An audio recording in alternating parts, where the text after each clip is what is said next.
Buenas noches. ¿Ya están cansados? Les prometo que voy a ser breve, pero contundente. Bueno, les voy a platicar una historia, y ella es Yamila. Les presento a Yamila.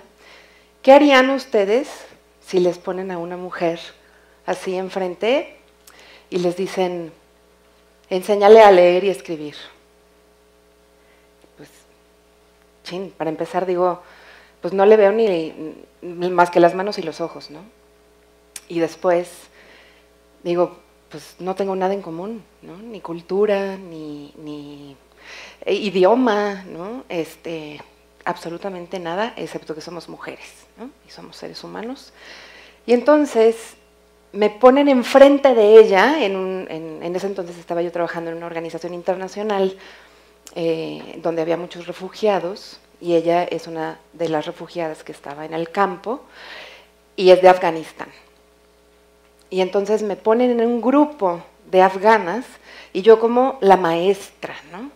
Entonces yo estaba listísima para enseñarles todas mis metodologías que había aprendido durante muchísimos años, cuando me doy cuenta y me enfrento que pues no sabía absolutamente nada, y todo lo que había aprendido era nulo en ese momento. Y lo que hago es empezar a llevar una fotografía de mi familia. Dije, bueno, pues les voy a mostrar quiénes son. Entonces le enseño a mi mamá, a mi papá, a mi hermana, a mis sobrinos, ¿no? Y al día siguiente llega ella con una fotografía de su familia, ¿no? Entonces empezamos a comunicarnos así. Pero era una comunicación mucho más profunda y mucho más humana. No era una comunicación verbal, era una comunicación en otro nivel. Entonces, ¿qué pasó con Yamila? Después de 2 años de haber estado con ella, me di cuenta de que la maestra era ella y la alumna era yo, ¿no? Me estaba enseñando a cocinar, me llevaba platillos típicos, me llevaba cosas que me di cuenta realmente de esa capacidad de lo que ella había vivido y esa capacidad humana de cómo se había levantado de donde estaba y cómo generó y cambió su entorno en torno a los problemas que ella había vivido en torno a la guerra. Cuando yo me entero de todo esto y me cae el 20 y cambio ese paradigma de que yo era la alumna y ella era la maestra, también me percato de que hay muchísima gente resiliente que se cae y se vuelve a levantar, y se vuelve a levantar, y se vuelve a levantar, así como todas las historias de hoy en la noche, ¿no? Y esa resiliencia es una capacidad humana única que tenemos todos nosotros, ¿no? Y a veces pensamos que no tenemos esa capacidad de levantarnos, pero sí la tenemos, y todas las historias de hoy en la noche y Yamila nos han mostrado una y otra vez que todos somos resilientes y todos podemos volvernos a levantar, y de una manera mucho más fuerte. Quiero también decirles que cuando llegué a México, después de estar muchos años con esa experiencia, me contacta un empresario de aquí de Jalisco, una persona sumamente resiliente también, que venía de una problemática institucional muy fuerte. Y me dice, ¿sabes qué? No me voy a dar por vencido y quiero hacer la diferencia en Jalisco, quiero hacer algo, ¿no? Y me pide 2 cosas. Una, hacer un diagnóstico, un análisis de cuál es la problemática, cómo nos encontramos hoy en día, y otra, crear un modelo o una respuesta a esa problemática de pobreza y de violencia, que eran las 2 cosas que más le impactaban, ¿no? Dije, chin, pues menudo lío que me metieron, porque ¿cómo vamos a hacer todo esto? Lo primero que me encontré aquí en Jalisco, como lo pude haber hecho y como lo encontramos, la verdad, con los grandes problemas mundiales, fue este esquema, ¿no? Me encontré que había problemas de salud y el más grave, que es la mortandad infantil por problemas de salud, que sí tenemos muchos casos de niños menores de 5 años que mueren. Me encuentro con que la educación, no solamente, bueno, ya se supone que en México ya no hay gente analfabeta o está en un 96%, pero me encuentro que hay más del 50% de jóvenes que están desertando a la escuela, más del 80% que ni siquiera terminan los estudios de preparatoria, ¿no? Y solo un 2% que terminan las carreras universitarias. Me encuentro también con un problema económico de trabajos irregulares, ¿no? Falta de oportunidades laborales y todo lo que implica la economía informal y formal. Y por último, si a esto le agregamos el componente de violencia, ¿no? ¿Qué vamos a tener como resultado o como respuesta? Pues obviamente una infancia en situación de calle, en riesgo de calle, en situación de abandono, que ya sea que trabajen en calle o ya viven en calle.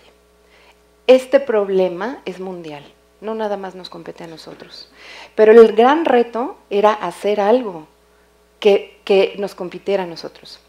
Todas las historias que hemos tocado hoy en la noche, o que se han tocado de alguna manera, han tocado alguno de estos temas y están tratando de mitigar alguno de estos problemas, ¿no? De alguna manera u otra.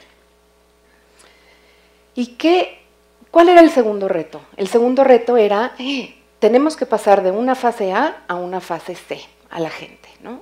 A estos niños en esta situación de trabajo y de riesgo de terminar en calle, o niños que nunca habían ido a la escuela y que ni siquiera tienen actas de nacimiento, que todavía viven con sus familias, pero que están inmersos en estas condiciones, en estos círculos, ¿no? Y el reto más grande era hacerlo, llevarlo de la fase A la fase B, a la fase C, esto es, desde la fase de confianza, generar habilidades y desarrollar habilidades para lograr formar agentes de cambio. Porque hemos hablado toda la noche de cómo ser agentes de cambio, ¿no? Pero nadie nos ha hablado de cómo podemos formar agentes de cambio. ¿Cómo le vamos a hacer? Si el 50%, por lo visto, la educación formal es obsoleta, ¿no? Y si el 50% de los jóvenes está desertando, y si no existen modelos innovadores o estrategias innovadoras que realmente sean masivas, sino nada más sean como cosas más particulares. Y entonces, ¿a qué queríamos llegar con esto? Con un equipo muy especializado, decidimos crear un modelo que respondiera a esta dimensión humana.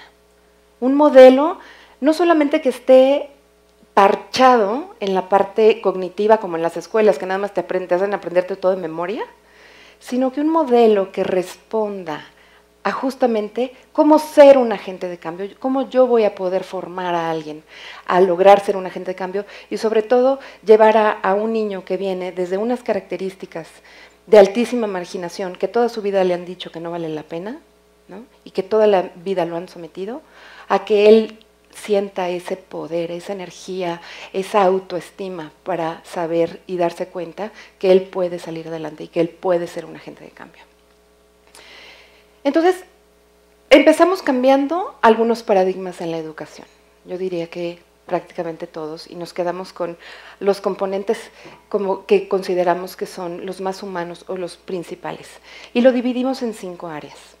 El área de yo pienso desarrolla habilidades del pensamiento, exclusivamente para que los niños aprendan a solucionar conflictos, el que sea, pero finalmente puedan hacerlo y tengan las herramientas para hacerlo. El segundo es el área que se llama yo actúo. Yo actúo desarrolla la voluntad. Son metodologías y estrategias que difícilmente en las escuelas nos enseñan. ¿Por qué? Porque nadie nos enseñan a cómo aprender las cosas y cómo resolverlas en nuestra mente, pero no cómo actuar y cómo llevarlas a cabo. El área de Yo Actúa desarrolla justamente este componente. La tercera área se llama Yo Siento. Es un programa que innova en todo lo que son las emociones y en el concepto del programa emocional, que tiene que ver con todo lo que son las relaciones positivas, todo lo que ve relacionarme sin violencia, relacionarme con mi entorno y además relacionarme con mi familia. Y por último, el área que se llama Yo Expreso. Si yo no puedo escribir y leer, ¿no?, ¿cómo espero expresarme de una manera fundamental y fuerte? Pues a través del arte. El arte es el medio por excelencia, ¿no?, para poder expresarnos. Entonces, desarrollamos este modelo integral y no solamente lo hacemos de una manera integral con los niños, sino que también lo hacemos con las familias. Las familias tienen un componente exactamente igual, pero con una intervención precisa y específica. ¿Qué hemos logrado en 2 años? La verdad, ha sido un proceso muy interesante. Hemos logrado que estos niños, la mayoría, en primer lugar, el 85% de los niños ya no estén en calle y estén con nosotros, y además que quieran estar con nosotros. Ese es un componente fundamental. No entregamos certificados, no les entregamos despensas a cambio, y ahí están día con día, ¿no?, aprendiendo y haciendo un cambio en sus vidas. ¿Por qué? Porque ellos se saben reconocidos y se saben ahí escuchados, ¿no? Y aparte están aprendiendo en espacios de reflexión, en espacios divertidos y en espacios seguros. Hemos reinsertado al 83% de los niños al sistema escolarizado y también hemos nivelado su madurez para justamente poderlos incorporar a la sociedad. Hemos hablado de cómo ser agentes de cambio en esta noche. Hemos hablado de qué tenemos que hacer cada uno de nosotros para llevar a cabo y hacer un cambio en nuestras vidas. Yo quisiera hacer una síntesis de 4 elementos que hemos visto hoy. El primero es el cambio de paradigmas, ¿no? Sabemos que tenemos que aprender a colaborar, que nuestro pensamiento es el único que nos limita. Entonces tenemos que aprender a ver más allá y aprender a tener la capacidad de adaptarnos y saber que todo es posible. El segundo punto es ser resilientes, es decir, tener esa capacidad de levantarnos. Podemos reaprender a vivir y muchas historias hoy en la noche nos los mostraron. El tercer punto es sacar todo nuestro potencial, aquí y ahora. El mundo necesita que saquemos todo nuestro potencial humano, no solamente en lo económico, no solamente en la salud, sacar nuestro potencial integral en todas estas áreas. Y por último, ser consciente de que el cambio primero empieza conmigo. Si el cambio empieza conmigo y todo es posible con una causa, entonces podemos ver los cambios que hemos visto a lo largo de la noche.